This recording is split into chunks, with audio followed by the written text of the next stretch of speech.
Shalom Aleichem to everyone, and a wonderful, wishing everyone a wonderful, gesunte, Zumer, healthy summer. This is the first time that we are getting together after the holiday of Zman Cherusenu, the time of our liberation, the holiday of Pesach, Passover, and it literally gives us the netzinas koach, the empowerment to go out of Egypt, literally. Not only the way that we're commanded, that with every single mitzvah that we do, or with every single word of Torah that we study, but literally just like how our ancestors in the Exodus left Mitzrayim physically, so also we received the empowerment to go and to pick ourselves up and to go out of Egypt, to go out of Mitzrayim, and Teichef Umiyad Mamash immediately now. Our story for this week is actually connected to the month of Nisan. We celebrated on the 11th of Nisan, right before Pesach, the Rebbe's birthday, the Rebbe's 124th birthday. We began to recite the Perek Kuf Chof Hey, the chapter 125 of Psalms, in honor of the Rebbe. And therefore, we see that there are many, many things that are literally connected between Pesach, the going out from Egypt, the Geula, the redemption, and of course the Rebbe, who is the Moshe Rabbeinu, the leader of the generation, who, just as Moshe Rabbeinu in the initial exodus from Egypt took us out of Mitzrayim, took us out of Egypt, so also in this generation, to be able to go and to receive the revelation of the Geula, this is through the schus of the Rebbe Shlita Melech Ha'Moshiach. In regard to the Rebbe's birthday, and Pesach, we see two things that the Rebbe stresses in his public addresses. The first thing is, we know, and it's a famous story, in regard to the fact that the Rebbe made sure to make unbelievable, outstanding efforts, physically and literally putting his life in danger, in order to make sure that Jews should receive hand-baked matzahs for Pesach. And we're talking about not in these recent years only. We're talking about during World War II, during the time that the Rebbe was in France. The Rebbe went out and made the greatest efforts and struggles in order to see to it that whoever he could reach would receive, Jews that would receive hand-baked matzahs for Pesach. The second thing that the Rebbe in the recent years, the Rebbe stresses, is in regard to the avodah, the service of a Jew, not only with oneself and not only with our environment, in other words, with our fellow Jews, but also with non-Jews, with the Gentiles of the world, with the 70 nations of the world. And this is something that came to the climax, where we see that the President of the United States, and from that time on, I think it was the first one that made the proclamation of Education Day USA. I think it was President Reagan. And from that time on, annually, every single year, the President of the United States makes the proclamation that the 11th of Nisan, in honor of the birthday of the Rebbe Shlita Melech Ha'Moshiach, who propagates the actions that evoke goodness and kindness in every single individual and in the entire and in all humanity in the entire world. So this is the day that the proclamation is made. Even this year, President Trump also made the same proclamation, and maybe even going beyond in regard to the Rebbe's birthday. So we see that it's a day that comes and stresses the need that we and the obligation that we have to look out for the people of the world, for the 70 nations of the world, even those that the people that are Gentiles, that are not Jewish. And this, the Rebbe explains, being the fact that right before the coming of Mashiach, so the world is brought into a capacity that it can receive Mashiach and receive the concepts that Mashiach is going to publicize. In other words, the connection to the Creator of Hashem and to the commandments of Hashem by the non-Jews, the 7 Noahide laws, which are stated, they are enumerated in this proclamation that is made every year by the President of the United States. So here our story starts off in a state in the United States, the state of Michigan. And in Michigan itself, a very northern city, really far off from the central hustle and bustle of the main cities of Michigan, a place called Marquette. And in Marquette, what do you have? Like you have usually in far off cities, you have it's a college town or a university town, and this is what Marquette has. And one of the students that study there, who is one of the students that study there is not Jewish. He's from the 70 nations of the world.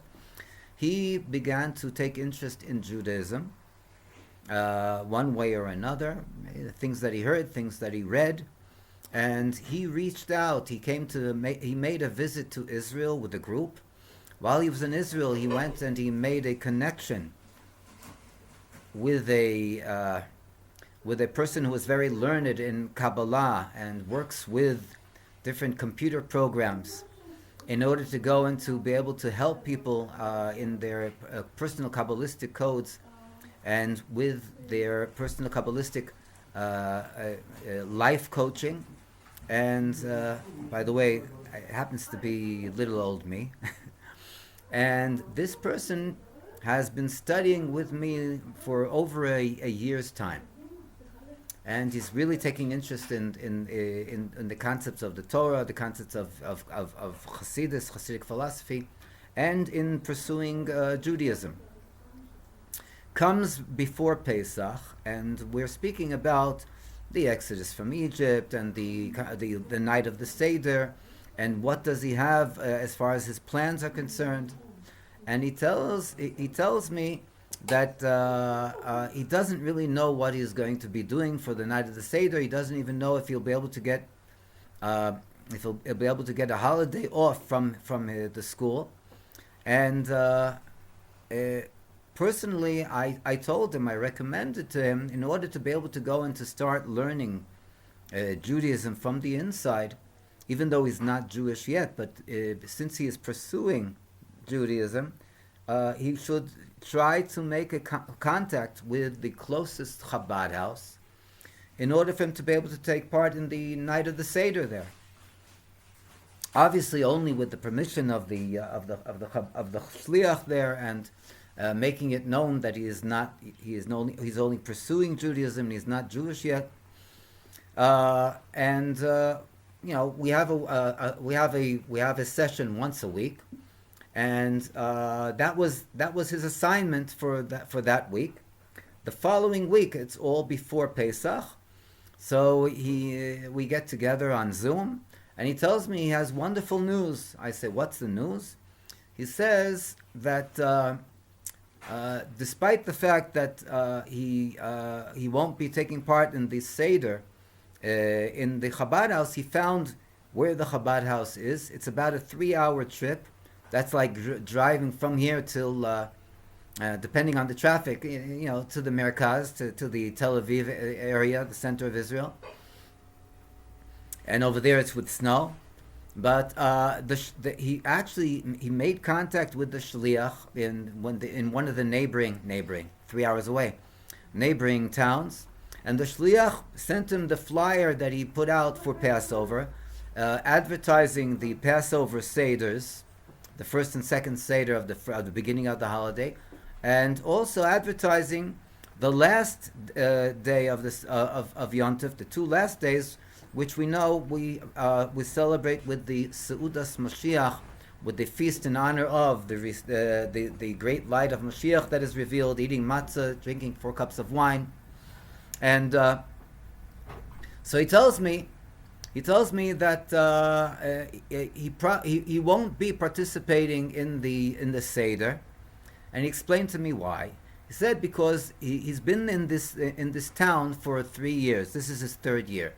Until now, for 2 years, he's been participating in the nights of the Seder with the Hillel, the Jewish youth group, that participates with some type of a Jewish get together in the town of Marquette, and so he won't be there for the Seder. But he said that since we spoke about the greatness of the last days of the holiday of Pesach as well, so he said that he spoke to another Jewish friend that's in Marquette where he is. And his Jewish friend said that he'll join him. They'll go and they'll take a motel for the last days of Yontif, the last days of Pesach, and they'll have the Seudas Mashiach, the Mashiach Suda over there by the Shliach in the Chabad house. Then I said, wow, that's extraordinary. And it's literally what the Rebbe says, that you'd never know the results in regard to even when we're speaking with a fellow Jew.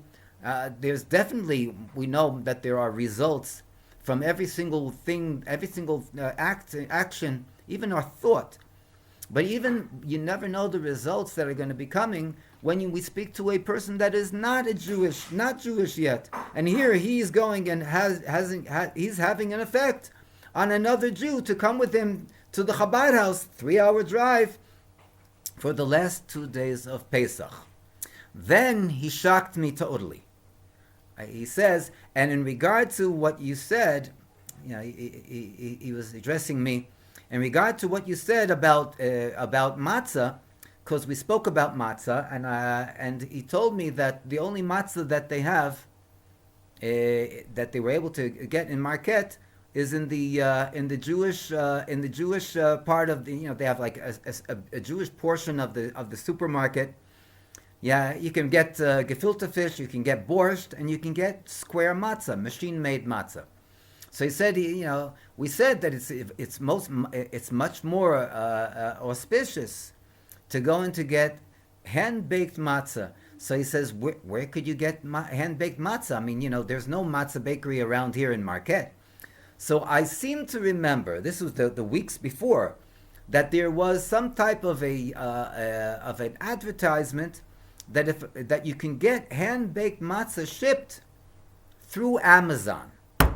Now, who would ever think about going and ordering matzah, hand-baked matzah, through Amazon? I mean, Amazon initially, you would order, I think, just books. But today, you can get everything in Amazon. So I said, listen, try Amazon.